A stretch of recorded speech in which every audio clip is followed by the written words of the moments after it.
Hello again, and welcome to War Stories, Tales from the Front Lines of the Media. I am your host, Tom Curley. How are you all today? Another day, another day of the convention, another day of insanity, uh, another day of talking with this goofball, Mr. Gary Armstrong. Howdy, Veteran TV howdy, reporter, howdy. Boston Howdy. How you doing? How you doing? How you doing? How you doing? Okay, I was just working on some talking points for our presidential campaign. I'm glad that you've come up with some convention slogans. Because I'll be honest with you, I completely forgot we were running for president. So what have you got? I'm just curious. I'm going to say Vermin Supreme, my spokesperson, or I should say my analyst has told me you can trust in me. So that's what I'm saying to you. And those rumors you've heard about my Samoan background should not influence whether you vote or not. But American Samoa will be voting in support of our campaign. I did notice that all of a sudden one day, you just decided to become Samoan, and that's a real flip flop. Well, I'm I was upset already about that, but brown, so you're I almost turned black a couple of days ago when I was out in the sun. But I'm sure the other side will make use of that. But they can't touch the Samoan legacy because I'm that just is in true. like Flint did. That And one thing you can say about Samoans, to a Samoan, a couch is just a couch. Remember that. Oh, that's what we did. We took the So, plastic off today. There were stains on the plastic, Tom. oh my God. And yeah, I we're looking into this. Duke has said it wasn't him. So we're going to have to work this out. I think if we have any campaigning here, we're going to have to put the plastic back on those couches. Yeah, assuming that JD Vance is, going to come over now, and as we are all required or should say, that rumor is not true. JD Vance did not have sexual relations with that woman. I mean, that couch. All right. So it's not That true. couch. So, right, that couch. So anyway, this will air probably when the convention is over, but nonetheless, it has been fascinating watching the Has been. conventions, um, because we have covered them. Have you been actually covered at the convention? Yes, I was at that infamous convention in Chicago back in 1968, and I always thought that I think that still stands out in history uh, because obviously of the violence that was occurring outside as the campaign was going on inside. And I mentioned part of a story to you earlier, but I remember one day we were stuck, we being the media, we were stuck inside our headquarters and we had not been outside. So on my lunch break and going against the advice and orders of my superiors, I went outside and I thought I wouldn't be impacted, but the crowd was looking at everyone, each and every person who came out of that place where we were doing our work. And they saw me come out and they said, "There goes one, there goes another one." And all I did was hold up a sweatshirt that I had with me. And it was a Hofstra College sweatshirt. And they said, "Oh, he's one of those guys." And they started yelling, and the police came over and escorted me back into the place. But that was like looking out into an area that had been overtaken by what some people today are calling political terrorist. It was a strange campaign, and it was one that Yeah. you already knew that Lyndon Johnson, or I knew at that point, and probably many others did also, that he was not going to be in it. So it was kind of weird. You knew part of what was going to happen, and you were also face to face with the anger of the people. And and I know there's a big difference between sitting and watching something on television and being smack dab in the middle of the reality that the TV is covering. It's just really bizarre to be out there and having people yelling at you and spitting at you and calling you names. And and realizing that if it's on TV, the people talking about this will say the crowd is a little excited, but there's nothing to worry about. But when you're doing these stories, as you well know, you don't really understand or comprehend that you're in the smack dab in the middle of history. You're just doing another job. But that one stands out in my mind. I don't know how I will compare it with this one. I'll need to dwell on it and see how this year's conventions stack up against 68 and some of the others. Now, you've covered them also, haven't you? Oh, absolutely. But you also have to remember. All right, I didn't cover the '68. I was still in high school. Um, but everybody forgets that the '68 convention was a train wreck, uh, mostly because of the protests. But everybody forgets it was a police riot. Daley's Yes, police went nuts. All right. They started beating the crap absolutely. out of everybody, including people inside the convention. There's a famous, Yes. I don't know if Yeah. I could find it. Dan Rather getting the shit kicked out of him on the convention floor. Walter Cronkite Right. up there going, these are barbarians, barbarians, Right. and it was all the anti-war hippies, and the who in other words, I'm not saying that there wasn't issues on the other side, but '68 went down in infamy for the police just going nuts. And I think I'm not sure, but I think this is the first convention in Chicago since then. And so far, this convention that's going on, now or when you hear this last week, it's going exactly the way 1968 didn't. It's going very well. Right. Matter of fact, it's going Yes. pitch perfect. I have never seen so much charisma. A candidate for president has to have certain qualities. And Right. unfortunately, they're not the same qualities that you need necessarily to be a president. Uh, you have to be a great orator. And holy mackerel, Right. last night they had the king and queen, the Obamas. Say Oh, what you will, right. man. They knock it out of the park. And I They say did. Obama should do stand-up comedy.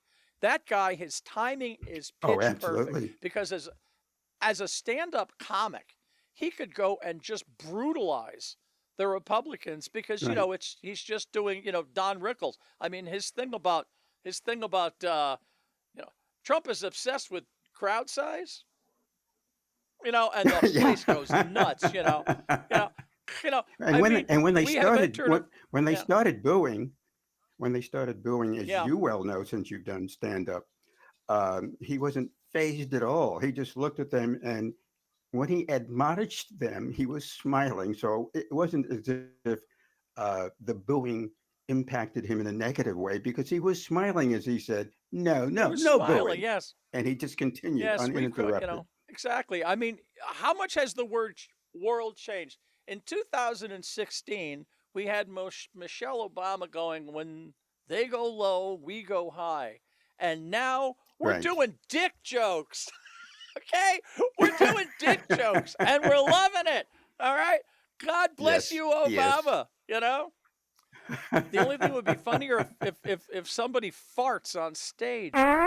Oh, one thing I have to mention before we go any further.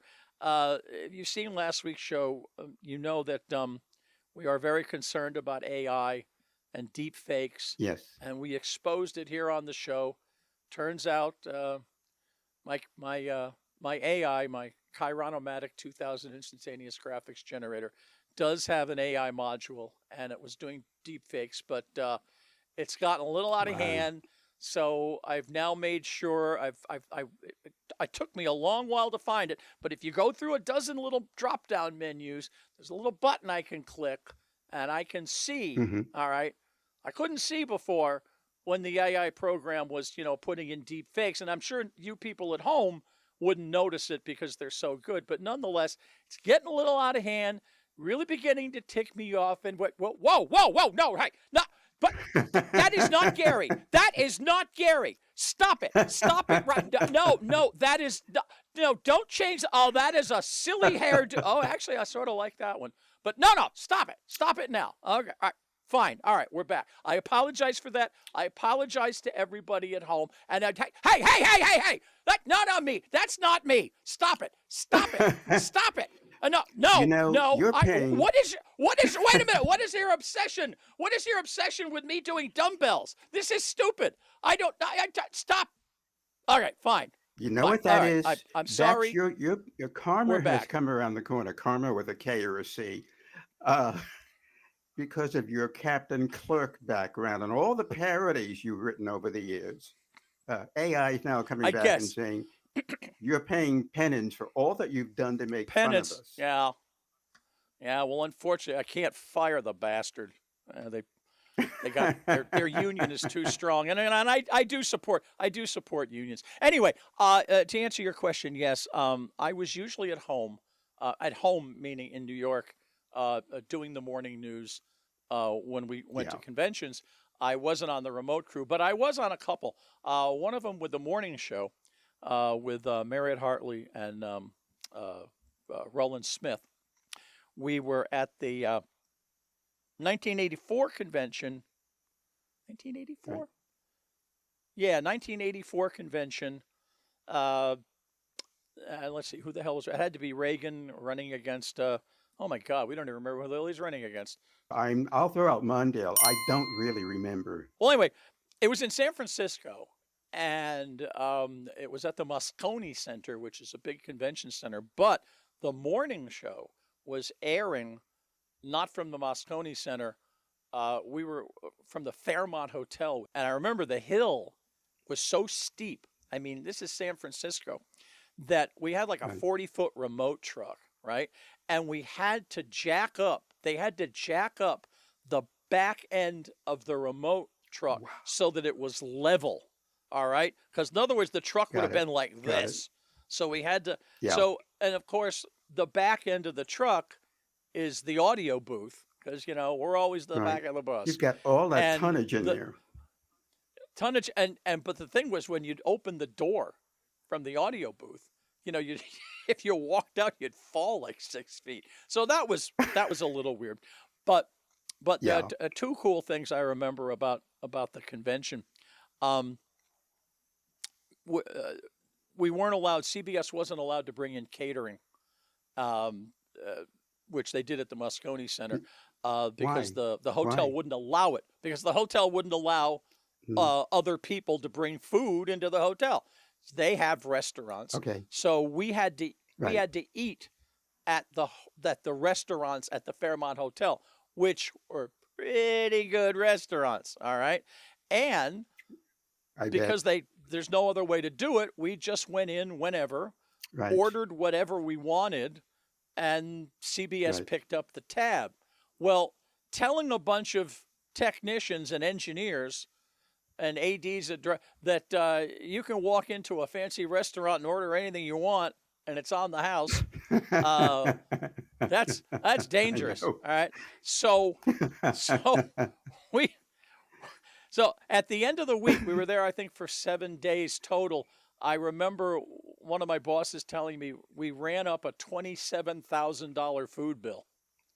So Oh we my ate well. goodness. We ate well. I'm So sure you did. the first, I remember the first night.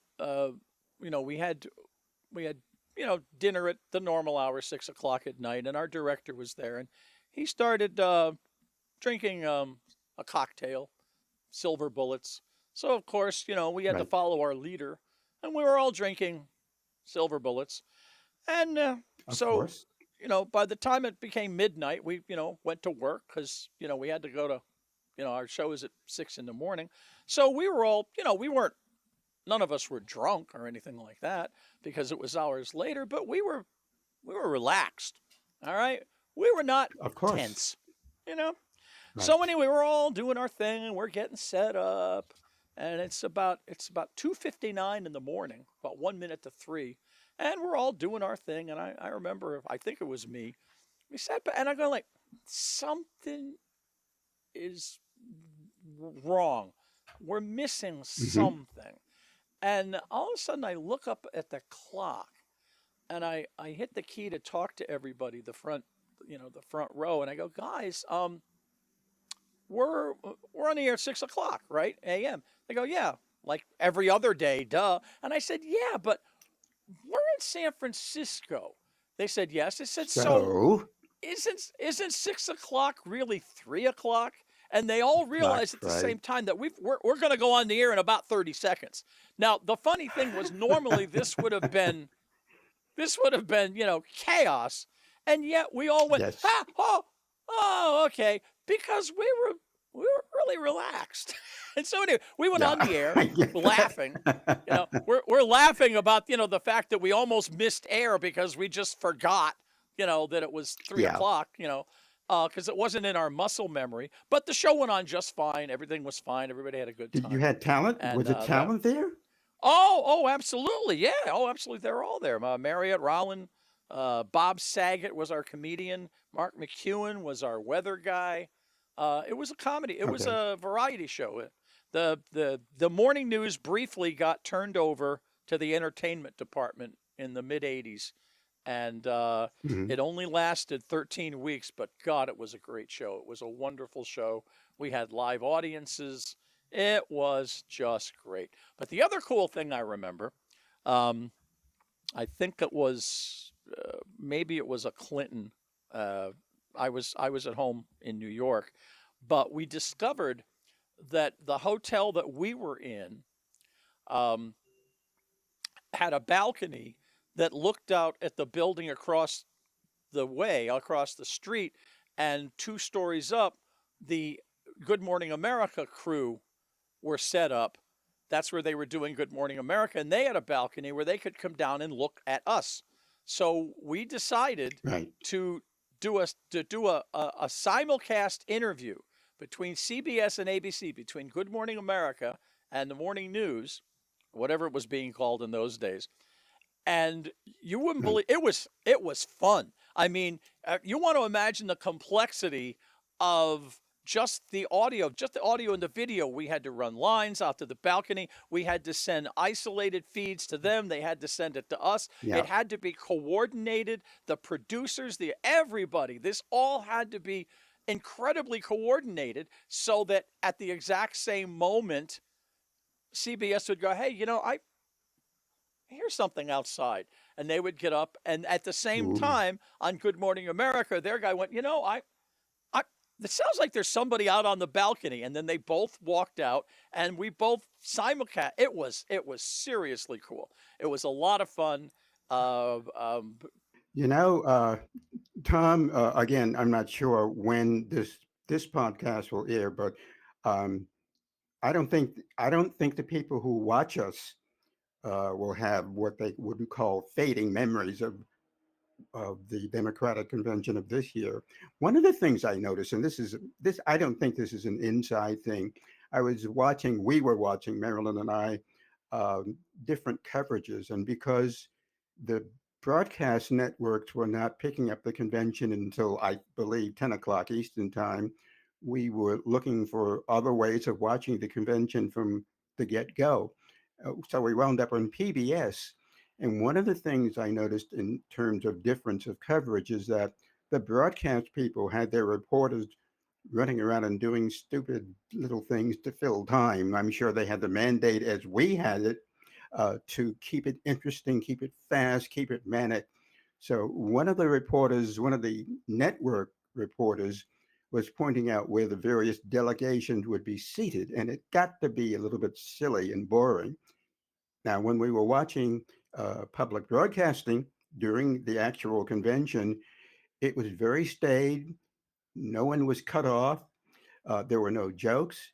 Then they interviewed Nancy Pelosi, and it to me it seemed like a long, long interview, and I was feeling uneasy because you could feel that she was having problems hearing, and you could see she was struggling to speak and remember what she wanted to say. And I realized that we were watching stuff in real time, and in real time, it isn't always smooth and it isn't always pretty, but you're getting all the information. You see how that person is feeling during their moment under the light. So it was kind of interesting watching the difference, as you can call PBS old time TV, I'm not sure, but you see the difference in the way the convention was approached, the convention coverage was approached. For PBS, it wasn't really entertainment. It was just here's here's what happened and here's what they're saying. Well, that's true. I mean, a convention used to be um, wild. Yeah, Used to be what they call brokered, which they didn't have a candidate. I mean, the whole purpose of a convention is everybody get together, figure out a candidate, which usually was chosen in the smoky back rooms, you know, the famous yeah, smoky back room where the political bosses decided who was going to win. Except you don't have them anymore because nobody smokes, and if you did, you have to do it outside, and right, you right. know it just doesn't work anymore. But nowadays, conventions aren't brokered. Uh, they don't want that because it usually means chaos. And they're a 4-day infomercial for the party, Yeah, and the media covers it. All right, the cable news, they cover it, you know all cover to cover from beginning to end. The yeah, the networks take it at 10 o'clock, and yet they still every night have been running over like crazy. I mean, my God, these guys just don't know how to run a live broadcast, but none of them do. And I feel sorry for whoever's running the convention because you're asking a bunch of politicians and stuff to keep their speeches short. Yeah, like that's going to happen. And the right. fact that Biden on Monday night, the first night, God, he didn't go on till midnight in New York. And they kept bringing out all these people. It's like once you're running over that much, maybe. I mean, they canceled James Taylor. James Taylor was supposed to sing Monday That was a night, shame. and they Yes, ran over and they canceled it. But hey, that's what these things are. They're infomercials, but I gotta say, this week's show has just been so much fun to oh watch. yes, Everywhere I go, every person I talk to has said the exact same thing. I woke up 2 weeks ago, or was it 3 weeks ago, and all of a sudden I felt different, and I couldn't figure out what it was. And then it hit me. Oh, I'm not depressed. I'm not in dread. I actually I actually feel good. And yeah, if you think about it, this country has gone through some serious shit in the last 6 years. We went through 4 years of, you know, uh, what do you want to call them? Weirdo McWeirdface. And then we went through COVID, right. and it's everything. Everybody's really been changed. There's talk. People are lonely, and then ever since getting out of COVID, for some strange reason, even though Biden has done a great job, things have gotten better. He brought us out of the pandemic. The economy is booming. More jobs than ever. I mean, he's doing more. He's passed more legislation since maybe Yeah, Johnson or FDR, and yet the whole mood of the country is still doom and gloom. And then all of a sudden, they're allowing the country to be happy again. You've got permission. yes. I know all of my friends, I'll go, this is great. And they'll go, oh, he could still lose. He could still lose. And I said, you know something? Do me a favor. Just stop. Just give me Yeah, this I week. agree. All right? Just give me today. Yeah, tomorrow it all may fall to shit, but how Enjoy. about just Yes, sitting back, enjoy it? Go yes, take the win and shut the F up. yes. Uh, and I think a lot of people are feeling like that. This country has been dying to feel positive again, and it's working, and I'm happy. I'm really happy for it. I am too. I must whoa, share whoa, with you whoa, when we were whoa! No, watching, stop, stop, when we stop, were stop, watching. stop, stop, stop, stop, stop, stop. No, no, that is not Gary. Stop it. Stop it. Well, I can. Yes, I can see. Stop it. All right. Listen. I can't fire you, you little bastard. But then what? All right. Fine. Fine. That's it. Ugh, Yeah. I apologize. This is a new one for me. Oh, You know, racism has been a big enemy for me, but AI is something else. I was just going to say before I forget, yes. when Michelle Obama was right in the middle of the heat of that marvelous um, speech she gave last night, a talk. I had just bitten into an edible and it was just beginning to have an impact on me. So there I was leaning back in the love seat, savoring the edible and just listening to Michelle. And I was thinking, oh my goodness, this is really fun. This is really fun. It's almost like, Exactly. in Field of Dreams, where the guy says, "Is this heaven?" And the ghost baseball player says, "No, it's blah blah blah blah blah." Blah."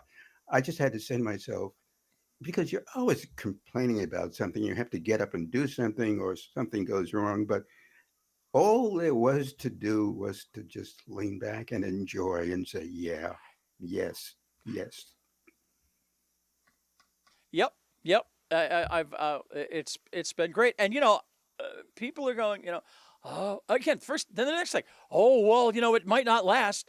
The mainstream media is already doing it. Oh my God, this momentum, this could die tomorrow. No, it's not. It's not. You're right. Happiness is contagious, and maybe we should spread it around a little bit more. Anyway, we've run out of time. Let's get to the plugs as quickly as we can. Serendipity, Seeking Intelligent Life on Earth, Maryland's blog, half-hour radio show, Best in Comedy. That lasts for a half hour. My audio theater group, Voicescape's audio theater, Best in Audio Comedy and Drama. My sister podcast, Get Off My Lawn, which is where we talk about life, the universe, and whatever the hell it is that I want to talk about. And a show that I really think you should watch. It's called Between Americans. It's very important. It's originally aired in the 1941. It originally aired on the CBS radio network, and it talks about what it's like to actually be an American and a patriot. And it's very down to earth and a lot of fun. So that's it for this show. And all I can say, whoa, no, that is not me. That is not me. That is not Gary. Stop it. God damn it, stop it. Roll. Oh,